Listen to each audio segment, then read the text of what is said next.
नमस्कार, आप देख रहे हैं वीके न्यूज और मैं हूं आपके साथ मयंक गौड़। तमिलनाडु में एमके स्टालिन के बेटे उदयनिधि स्टालिन का हाल ही में एक बयान खासा वायरल हुआ।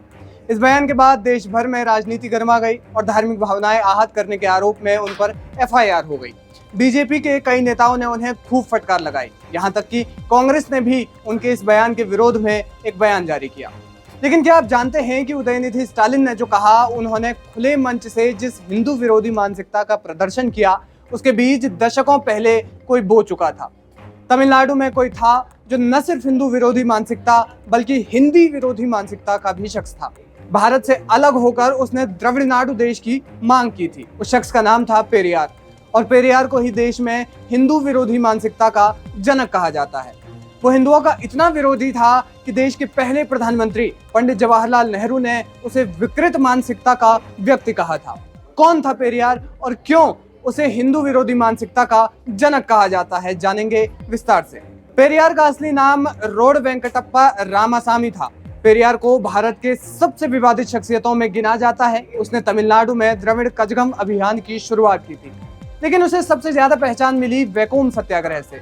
वैकोम सत्याग्रह आंदोलन का मकसद था त्रावणकोर के एक मंदिर में दलितों को प्रवेश दिलाना। त्रावणकोर राज परिवार के खिलाफ हुए इस आंदोलन में पेरियार ने बतौर मद्रास कांग्रेस अध्यक्ष हिस्सा लिया। फिर उसने एक और आंदोलन चलाया जिसका नाम था सेल्फ रिस्पेक्ट मूवमेंट। पेरियार ने विदेश यात्रा की, फिर जस्टिस पार्टी की स्थापना की। अन्नादुरई को उसने अपने उत्तराधिकार के रूप में तैयार किया। हालांकि जब पेरियार ने अपने से काफी छोटी उम्र की लड़की से शादी की तो अन्नादुरई उससे अलग हो गए और डीएमके की स्थापना की। पेरियार ने एक बार कहा था कि सबसे पहले कांग्रेस पार्टी तबाह होगी, उसके बाद हिंदू धर्म तबाह होगा और फिर ब्राह्मणों के प्रभुत्व का अंत होगा। पहली दो चीजें हो जाएंगी तो तीसरी चीज अपने आप ही हो जाएगी। पेरियार कांग्रेस का इतना बड़ा धुरविरोधी हो गया था कि उसने राष्ट्रपिता महात्मा गांधी की तस्वीरों को जलाने की बात भी कही थी। पेरियार पर आरोप लगते हैं कि उसने लोगों को तमिल ब्राह्मणों के नरसंहार के लिए भड़काया था। कहा जाता है कि साल 1957 में एक बार तंजावुर में जातिवाद को समाप्त करने के लिए एक सभा का आयोजन किया गया था। बताया जाता है कि उस सभा में 2 लाख से ज्यादा लोग शामिल थे।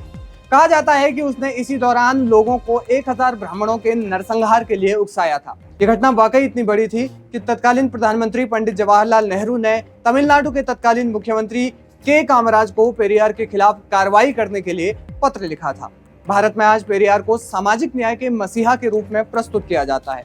तमिलनाडु की स्टालिन सरकार ने 2021 में उसके जन्म दिवस को सामाजिक न्याय दिवस के रूप में मनाने का निर्णय लिया था।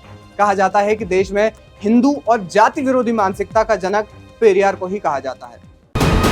वीके न्यूज, राष्ट्र के नाम।